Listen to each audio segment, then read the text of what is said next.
Hey, ThatPaulGuy. Today is more of an update than anything else. So stick around and I'll tell you what's going on.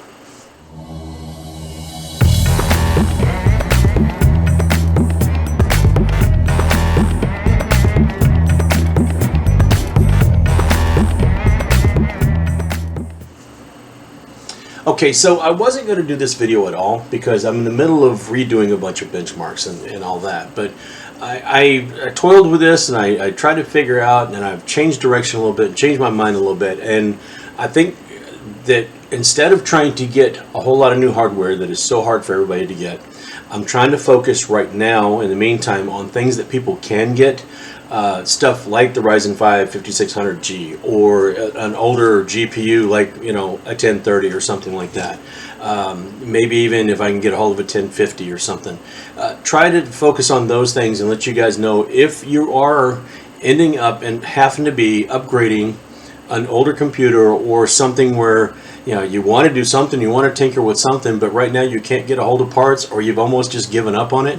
I want to try to give you guys an idea of how that stuff's going to look, how it's going to work, and all that. So I'm also adding to some of my benchmarks. Now currently I do like Shadow of the Tomb Raider, Borderlands 3, Dirt 5, Far Cry 5, and I stick in CSGO because it's a little bit older shooter, like an esports type shooter, and it runs on pretty much anything. I'm trying to swap some of these out.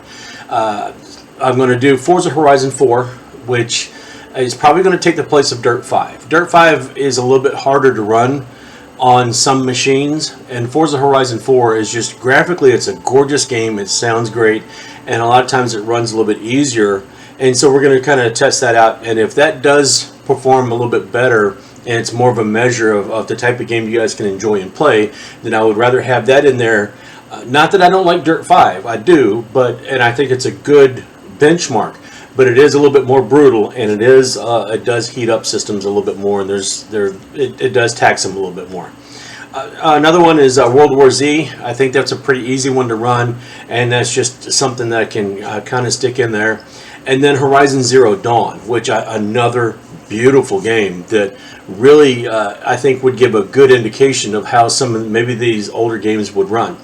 I'm trying to do something like Gears 5. I don't know if I'm going to include that one or not. That one's been giving me a hard time just trying to download all the files and get everything squared away so I can even benchmark on my regular system.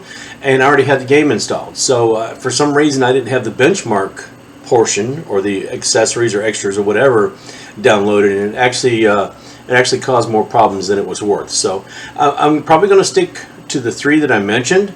I might pop another one in there. If you guys have an idea of another one that you would like to see, I would prefer something that has an automatic benchmark in it that I can go ahead and run and just let it go in the other room and check on them back and forth, especially if I'm if I got a lot of stuff and I'm only one person. I would love to be able to sit down and do a gameplay or like one particular level or something like that every time, like I try to do with Control or Cyberpunk when I'm doing ray tracing or DLSS tests. But that's not always feasible. Sometimes it's easier to go ahead and run the automatic benchmark and then have maybe one game that I do that with. So if you guys know of a couple games, or you know a game or something like that you might want to see, let me know. Otherwise, I'm going to go ahead and go with these three. I'm probably going to drop Dirt 5, add the other two in, and then of course it's going to have to change a lot. I have to redo charts and all that stuff as well. But currently what I'm working on is I've got that build that I did with the 5600G. I'm going to go ahead and test that, go back and look and see how it compares to the 1035 DDR5 version. Especially with the new benchmarks with Forza Horizon 4 and World War Z and Horizon Zero Dawn. And then we'll kind of take a look at how those compare and maybe what the best settings are. So I realize it's short. I apologize for it. Please do me a favor and throw a like on the video anyway. I certainly would appreciate that. If you're not already subscribed, please do. I'm trying to hit 500 by the end of the year. Stay tuned because over the weekend I'm going to be working on some more of these benchmarks and hopefully have something worthy of watching by the end of the weekend. And I certainly would appreciate it if you stick around. So that's all I got for right now. And until next time, folks, I'll see you later.